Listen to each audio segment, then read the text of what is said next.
Eccolo là che arriva! È quello nuovo! È quello nuovo! Finalmente! Che bello! È bellissimo! Beh, il treno è sempre il treno,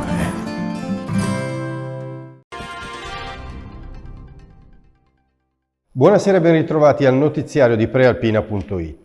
Ha 34 anni ed è originario di Catania. Per 5 giorni ha fatto razzia a Luino e nella zona.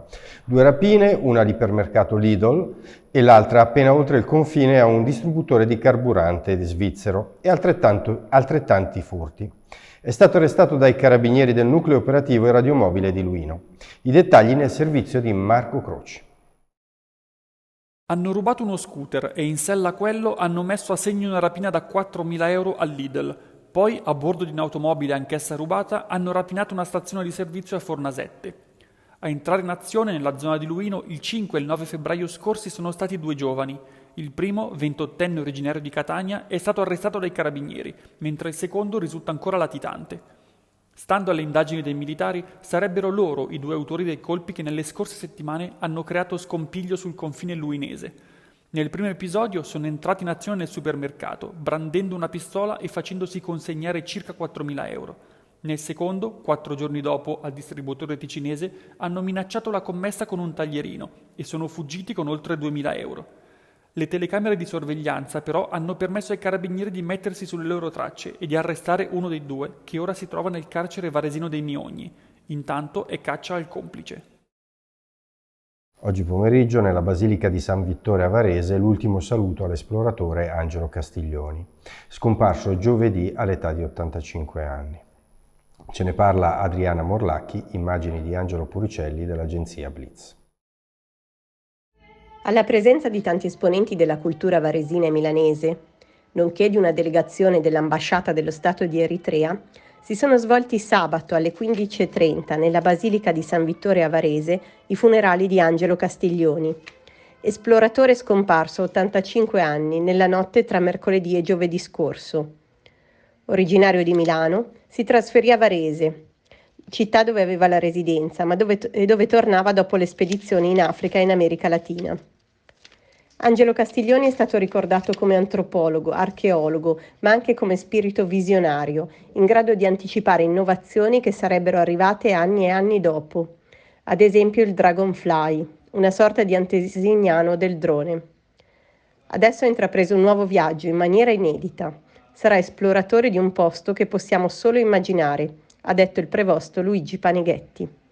Le ceneri di Angelo saranno poste insieme a quelle del fratello gemello Alfredo, scomparso il 14 febbraio 2016, a Milano, nella tomba di famiglia. Spostiamoci ora a Cislago, dove questa mattina, per la sorpresa della nutrita clientela del sabato, alla Lidl di via Cesare Battisti è spuntato tra le corsie un pitbull di piccola taglia. Pareva in cerca di cibo, non era minaccioso e probabilmente si era smarrito oppure era sfuggito al proprio padrone. Subito l'allarme è partito da una cliente che ha chiamato la polizia locale. Giunti sul posto, gli agenti lo hanno avvicinato, senza problemi lo hanno preso e lo hanno portato al comando, quindi è stato affidato alla Calappia Cani, il quale sarà in grado di trovare il proprietario attraverso il microchip. Per facilitare l'operazione è stata anche pubblicata sui social una foto del cane. Infine la proposta per il weekend in città. Nel centro storico di Varese c'è il Mercatino dei Sapori. Aperto oggi, ci sarà anche domani. Sentiamo Andrea Giacometti, immagini di Angelo Puricelli dell'agenzia Blitz.